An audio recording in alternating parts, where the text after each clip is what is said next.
Pancada suprema em Alexandre de Moraes. Bom dia, bom dia, bom dia, meu muito bom dia, um bom domingo pra você. E que jeito melhor da gente começar um domingo do que com o The New York Times, o maior jornal do mundo, fazendo mais uma matéria explosiva, dando pedrada atrás de pedrada sobre os abusos do ministro Alexandre de Moraes?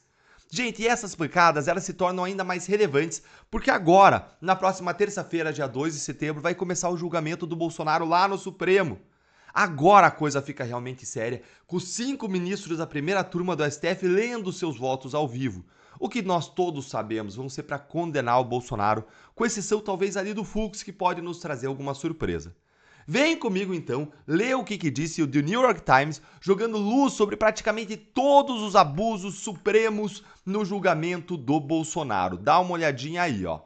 E isso, gente, começa logo no título da matéria e na linha fina. Mas antes, me conta aí como que foi seu sábado ontem, o que você vai fazer hoje. Ontem eu fui com a minha querida e amada mãe para a grande cidade de Dois Vizinhos. Um abraço querido e carinhoso, Dois Vizinhos. A gente foi pro aniversário do meu primo Flávio, que fez 60 anos de idade, e parabéns mais uma vez a você, Flávio. E sabe o que as pessoas mais me perguntaram lá na festa grande que ele deu? Se tem ou não tem esperança. E quando eu vejo o mundo entendendo os absurdos como você vê os absurdos que a gente vê aqui, ó, as pessoas revoltadas e que ano que vem tem eleições, isso tudo aí me dá um quentinho de esperança. Então bora ver aqui junto para renovar um pouco a nossa esperança. Ah, Deltan, mas você não falou o que você vai fazer hoje. Olha, segura aí que eu conto no final. Vamos aqui então direto ao ponto. Olha aí, o dilema democrático do Brasil. Como processar um presidente? Jair Bolsonaro, ex-presidente do Brasil, está a caminho de julgamento. Mas a sua trajetória até lá gerou preocupações de que o judiciário tenha ultrapassado os seus limites. Eu nunca vou me conformar, gente, com o fato de que nenhum grande jornal da imprensa tradicional brasileira consegue fazer algo tão simples assim, com uma análise crítica do STF, como o New York Times faz aqui e faz sempre. Quando nós vemos a imprensa internacional fazendo o que a nossa imprensa deveria fazer, mas não faz, o sentimento que fica é de vergonha. Mas vamos aqui para os trechos mais duros contra Alexandre de Moraes nessa matéria. Olha aqui. No entanto, a maneira como o Brasil fez isso, como processou o ex-presidente, deixou a nação às voltas com questões desconfortáveis sobre a própria democracia que ela buscava proteger. Essas questões começam com quem? Com o Supremo Tribunal Federal. O New York Times começa dizendo ou reforçando que estrangeiro nenhum consegue entender como que as vítimas dos crimes são os juízes dos casos. Ao falar que o STF se deu poderes extraordinários para combater Bolsonaro, liderar investigações, mesmo quando a vítima era o próprio tribunal. Isso é o suprassumo da ilegalidade, da parcialidade, da falta de isenção no mundo inteiro, não só aqui no Brasil. Mas aqui no Brasil já se tornou normal o juiz ser a própria vítima. Olha esse trecho aqui para em seguida a gente analisar juntos. Durante o período em que Bolsonaro liderou o país de 2019 a 2022, o presidente e seus apoiadores ameaçaram juízes, questionaram eleições, sugeriram um golpe militar e desencadearam uma onda de falsidades disseminadas na internet. Em resposta, já vamos ver se isso aí é real ou não, tá? Em resposta, o juiz Moraes ordenou batidas policiais, censurou contas online, bloqueou redes sociais e, em alguns casos, prendeu pessoas sem julgamento. Aqui, gente, o The New York Times ele comete um erro grave. Ele erra sobre a origem dos abusos de Moraes e do inquérito das fake news, que não foi nenhuma dessas ações aí que o jornal está imputando ao Bolsonaro e aos seus apoiadores.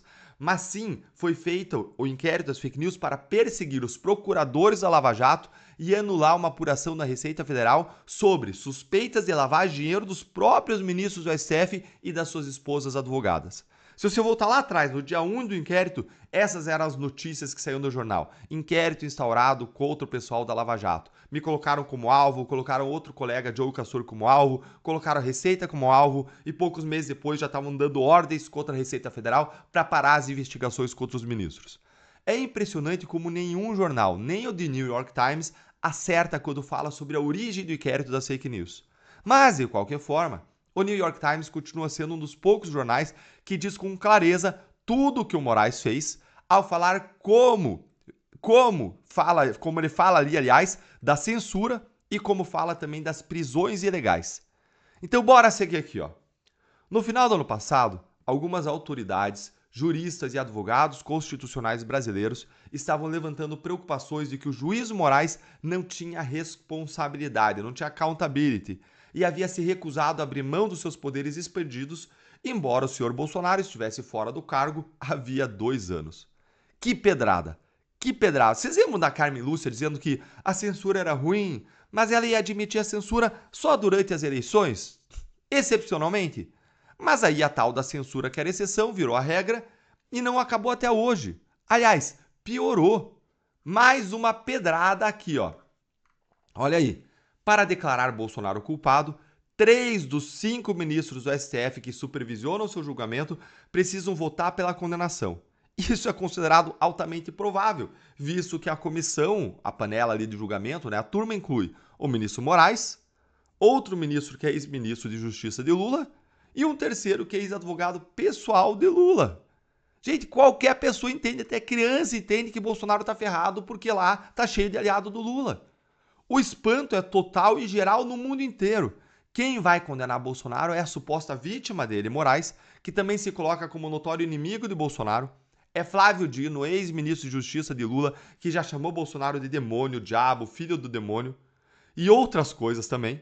E o Cristiano Zanin, que é ex-advogado pessoal de Lula, chegou a atuar como advogado contra Bolsonaro.